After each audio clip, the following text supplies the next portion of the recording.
Hello and welcome. This is the part number 7 of the MUI series. In today's episode, I'm going to show you how to build a reusable stepper component. What is MUI stepper?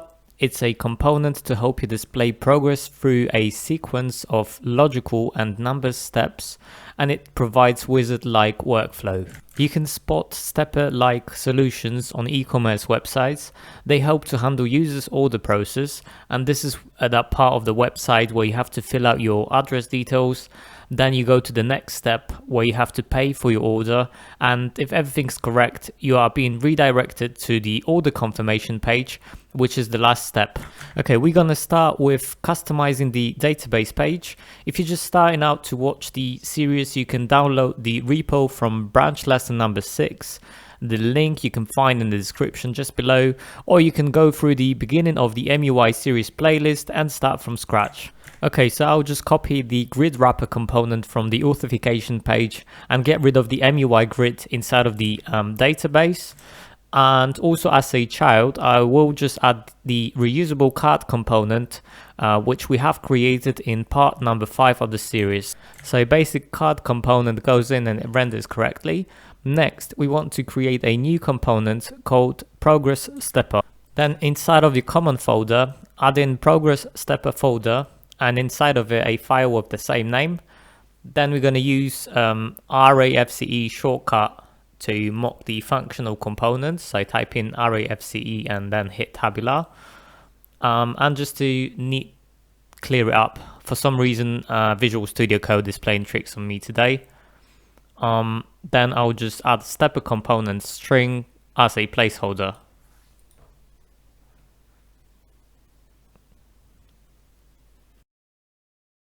Okay, that's sorted out now. Just to remind you, the basic card component that we have created 2 videos ago, it takes 2 props, header and content. And for this particular example, we are just going to use content prop. So inside of your database and inside of your basic card, add content equals to curly braces and then call your progress stepper component. And if we do save it and then refresh the result in the browser, then the placeholder should render. Okay, next thing, go to mui.com/components/steppers, and we are going to import a couple of components from here. And as you can see on examples, this is something we're going to create. The steps can be either linear or non-linear, and you can display your steppers horizontally or vertically, and pretty much every element in it is fully customizable. So you can display your custom icons and change the color of the steps. More about overriding MUI components with custom styles can be found in the video number 3 called Styles, and you can also visit this page to see the code example. There is also a component called mobile stepper, and that's been designed to use on the mobile devices, but we are going to focus only on the web app version. Just click on the API link below so we can check what props stepper component is providing. So the first one from the list is the active step, and we are going to increment or decrement this value so we can update the stepper progress. Alternative label, in short, it just positions step label under the icon, and the variant has to be horizontal for that to work. Then we have children props. It's where we have to provide our step components so we can actually render our steps. Then we got classes to override styles, but you should be using SX props instead of classes as it's a legacy prop. Then we got connector. And if you wish to replace an element between each step, you can do that by adding custom components. Orientation prop to display the stepper horizontally or vertically. And last but not least, the SX prop to override the MUI styles. Now we want to import a couple of things from the MUI library. So from the API list, just open up the stepper, step and step label. Then we want to copy all of the imports and paste it back into our progress stepper component. Okay, as there is nothing crazy going on, I'm just going to fast forward this part. Okay, so the first thing we're going to do, we're going to get rid of the text placeholder and we're going to replace it with the stepper component. So add in the stepper, and inside of it, we're going to call one of the props, the first one from the top, which is the active step. So inside, add in active step equals and I'm just gonna set it to default, which is 0. Okay, and as a child component, we want to add step component, and I do not wish to repeat my work. So I will just map through the steps, and I will keep the steps as an array of strings. So above the progress stepper, add in const steps equals to array, and inside of that array add strings. So the first one is going to be step 1, and the second one's going to be step 2. And here we want to map through these strings. So add in curly braces, steps.map, and we're going to go through each step. And then we want to add in arrow function. And then we want to add normal brackets. And we're going to call our step component inside of the brackets. So it's enter and add in step. As a key, we're just gonna call a step, and inside of that step component, we're gonna add step label component, which is gonna hold the step for us. Okay, so we can save our work and see what's going on in the browser. So as you can see, the step labels are being rendered. And if we change the active step value to, let's say, 1, then you're going to see that the first step has been marked as completed, and the second one is currently being set to active. If we change it to 2, then both of the steps are completed. And if you set it to -1, then all of the steps are disabled.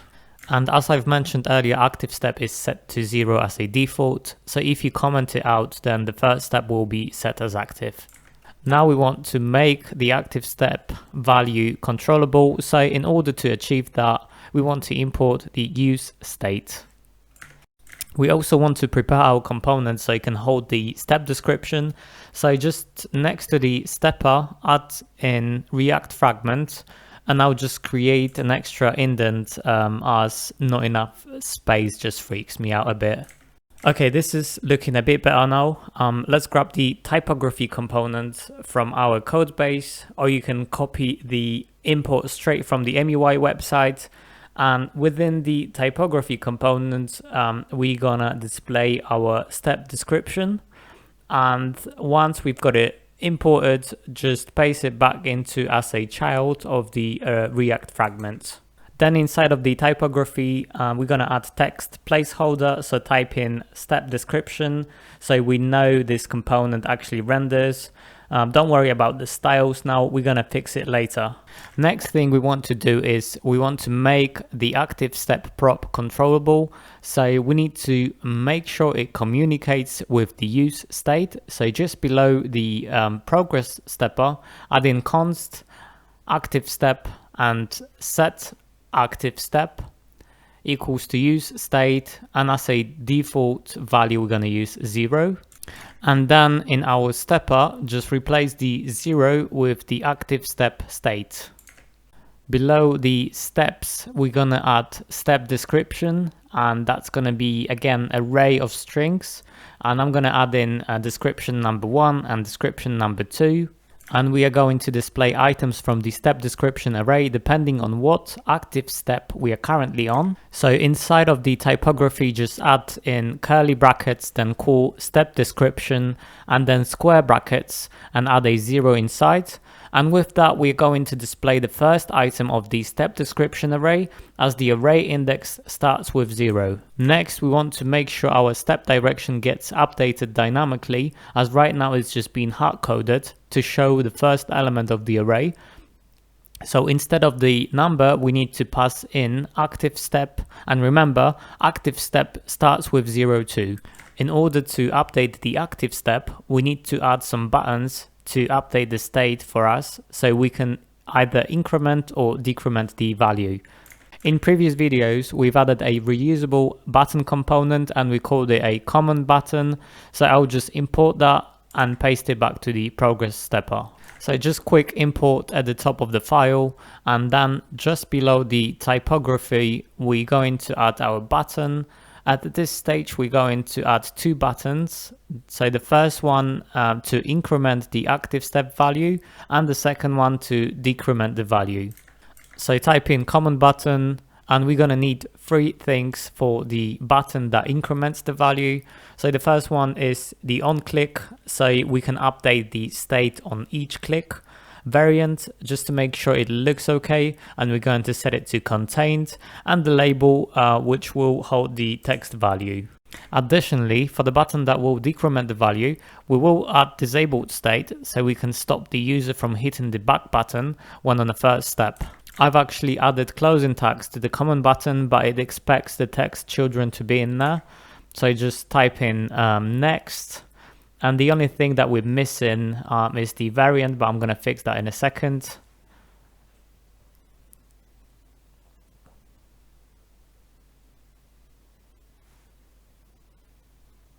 So variant equals to contained. Okay, we got our button, and as you can see on each click, it increments the active step value. But the problem with this is that the next button shouldn't be there on the third and fourth step, as the steps does not exist. But we're going to fix it later as we move on. Next, just copy and paste the button that we've created, and in the onClick event, change plus to minus, so it actually decrements the value. And there is another issue that we're going to handle. We should disable the back button on the first step, so the user can't render negative active step value. And in order to do that, just in your back button, add in disabled prop equals to curly brackets, active step triple equals to 0. And that's fixed the issue. Next, we want to go back to our code and clean it up a bit. So within the onClick events, we want to replace state updates with a proper function, as we might want to pass more functions in it later. And also it improves code readability. So in the back button, in the onClick event, add in handle back, and in the next button, in the onClick event, add in handle next. Then we're gonna create these functions. So const handle back, an arrow function, and just leave it empty for now. And then const handle next, arrow function, and leave it empty for now. In the handle back, we're gonna update the state. So just use the set active step arrow function, and we're going to pass in previous, or actually prev active step, and then we're going to call it again prev active step -1, and we're going to do exactly the same thing, but we'll replace the minus with a plus, as it's supposed to increment the value. Okay, let's see if it's working. So it looks like everything's correct. Now we want to fix the issue with the next button, so the user won't be able to update the state when he's on the last step. And just to make it a bit clearer, I'm going to add an extra string in both arrays. So in the step description, type in description 3, and in steps, step 3. Now we're going to add an extra state, and this state will get updated every time we hit next button, and will mark the step as completed. That way the application will detect which step is completed, and we can display a different button on the last step. So add in completed and set completed, and as a default prop, we're just going to pass in an empty object. Inside of the handle function, we want to add const new completed equals to completed. Below, add in new completed square brackets active step equals to true. So with that, depending on the active step value, we can determine which step has been marked as completed. Then we need to update the state with that value. So just below, we're gonna add set completed brackets new completed. Okay, we are updating the state in the handle next function. We also need to update the render function. So let's say we want to add a reset button, or maybe a callback when all steps are completed. So below, I'm gonna add in handle reset function, but I'm gonna just keep it empty as a placeholder, and we're gonna come back to it later.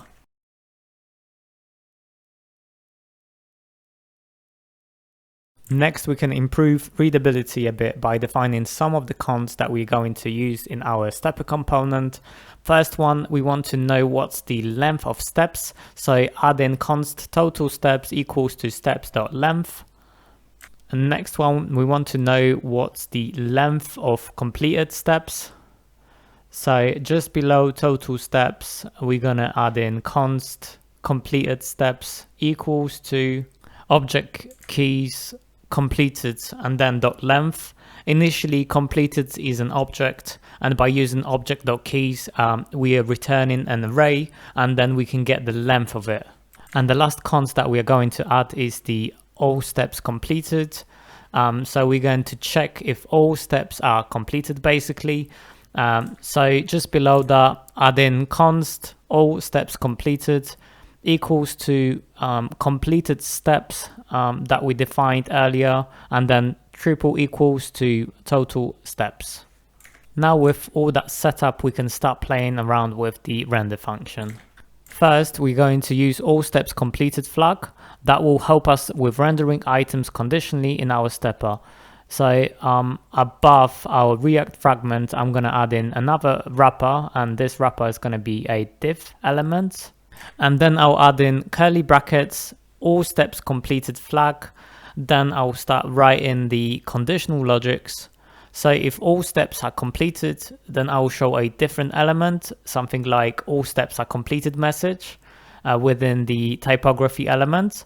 And then if steps are not completed, then show the step description along with the next and the back buttons.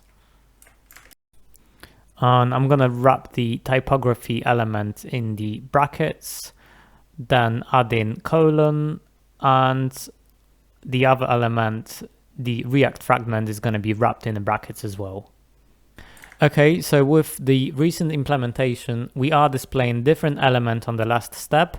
And as you can see, the next and back buttons are no longer there, but we want to add a reset button to the last step, so the user will have the possibility to start again. I just wanted to say that I appreciate you guys watching my videos, and I'm planning to drop them every week or two. And if you like the React content that I'm sharing with you, please subscribe to my channel. It really boosts my motivation. Thank you in advance. Okay, back to the code. Just below the all steps completed message, add in common button component, and we're just going to make it pretty much the same as the buttons below, but the onClick event will call the handle reset function. Once our component is sorted, we can go back to our handle reset function, and inside of it, we just want to pass the set active step and set completed, and we're gonna basically bring it back to default. So set active set to 0 and the set completed to curly brackets. Okay, once it's all there, we can just save it and test it in the browser. Oops, I think I messed up the variant on the reset button, correct? Yeah. So you just need to grab the contained variant, pass it in there, and it works as it's supposed to. Apart from the styles, we're missing one bit. Let's say we want to have some sort of submit button. So for example, the user has completed the steps, but we also want to make sure he hits the submit button at the end so his results can get updated, or basically we could call a different callback. In order to do that, we need to pass in a completed prop to our step component, and that would equal to completed square brackets index. And remember, index is not being defined, so we need to define it right next to the step.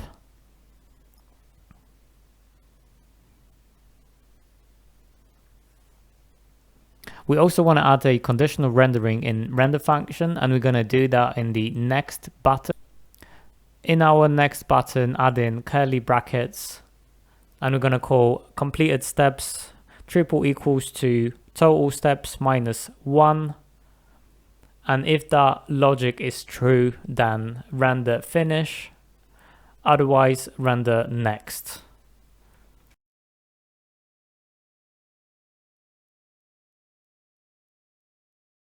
Okay, so on the third step, we are sort of able to submit our form with the finish button. And if we do that, then all steps are completed and we are able to reset our stepper. Remember, you can pass your callback in there that calls a different function on the finish button. As I'm only showing you how to build a stepper component, I think it's not worth to mock it. As it's supposed to be a reusable progress stepper, then we can basically take our steps and pass it as a props, and then we're gonna sort of copy the arrays and paste them back into the database page. And then inside of our progress stepper, we can define our steps. So steps would equal to steps and steps description would equal to step description. Now I'm going to fast forward adding the styles, but I will walk you through my changes. As you can see, there is more space between the elements, buttons are aligned differently, and also the disabled back button has a different background color. And I'm just going to walk you through the code now. So I've added various box components to help me out with aligning the elements. So the parent box component has width set to 100%, and in the typography components I've added SX props with the margin top and margin bottom depending on where these are being placed, and also there are some more box components in here. You can also check out the video description and there is a link to my repo so you can clone it and compare the changes there. Apart from the changes in the progress stepper, I've also added one small change in the dashboard theme. So I've added an extra selector for the disabled button to change the background color. I've mentioned earlier in the video that you can change the orientation of the stepper, and this can be achieved in a very easy way. You just need to pass the orientation prop to your stepper component and set it to vertical. And if you do that, basically your stepper will change the orientation, easy as that. Okay, that's the end of the video. In this episode, you've learned how to create a reusable stepper component with basic logic in it. Hope you guys liked it. Thank you and see you soon.